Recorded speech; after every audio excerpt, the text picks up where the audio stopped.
Hey guys, welcome back to another video, man. Today, we will be going over the mid-season report card for LSU's offense, defense, and coaching. So let's get started, shall we? So how are we going to do this, you may ask? Well, we're going to break down LSU season so far and give letter grades for all the things that we just went over. Now, LSU is currently 5-1, I think. I think we're 5-1. We're 2-1 inside the SEC. What could go wrong, right? Well, let's first go over Jaden Daniels' successor, Garrett Nussmeier, and how has he handled the pressure?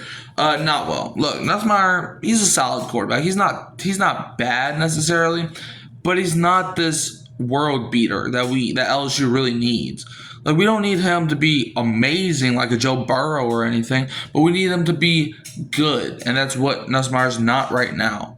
Like, he's just in the middle right now. He's just standing there in the middle, in the corner.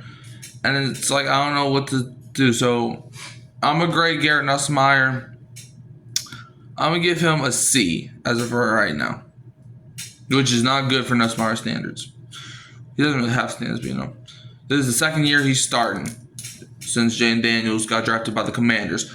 He needs to do better. Next, let's go over the offensive play calling and execution. Now, the play calling also hasn't really necessarily been bad either, but the execution has. It's like when you're in the red zone twice and you turn the ball over. Well, you were in the red zone more than twice against South Carolina, but you turned the ball over twice. I'm sorry, I can't explain that. And then the Ole Miss game, you had countless times to score in the red zone, but you kept settling for field goals. You're not scoring at all. And that Clemson game still is in my mind. We're on 4th and 1 with 15 seconds left in the half. You decided to go for it instead of just kicking the field goal. So therefore, I'm gonna give the offensive play calling and execution a C-. Okay, that's the truth. Now the defense under Blake Baker. The pass rush, tackling, and coverage. The pass rush has been solid. The tackling has also been solid, but the coverage, man, down the field was forcing Lenore Sellers. The reason he ran the ball 22 times was because of that coverage. Nobody was open on Saturday night. Therefore, I got to give the defense, I'm going to give them an A.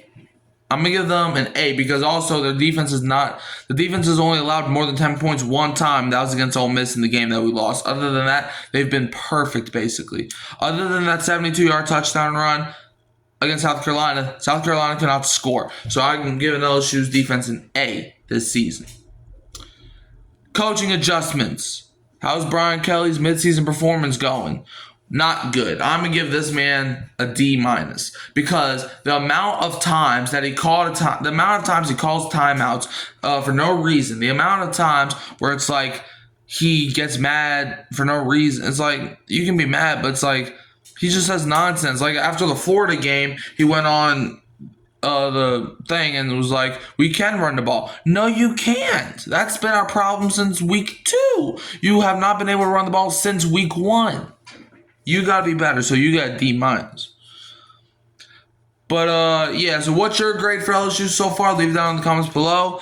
And and if you were here for the long run, I like to do comments of the video. And I'm going to try to get back to that and give shout-outs to y'all. So, on my Saints-Patriots live stream, Nord-Lees, shout out to Nord-Lees, he commented, the Saints were so lucky with the refs this game.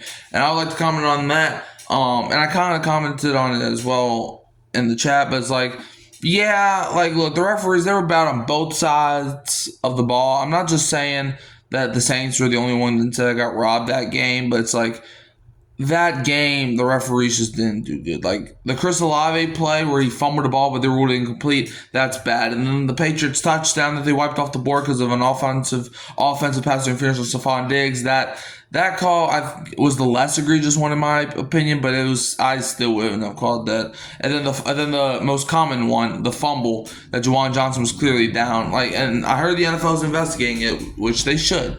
But anyway, shout out to Nord-Lees for the comments, and shout out for anybody else to leave a comment on this video, and you might get shouted out next time. Don't forget to like, subscribe, share, turn the bell on so you don't miss another upload. You can also find me at Hurricane Mike, Kyle Phelps, and Keeping It Real Who That Sports Podcast. And I'm going to leave you as always with a Go Tigers, and don't be a Bama fan.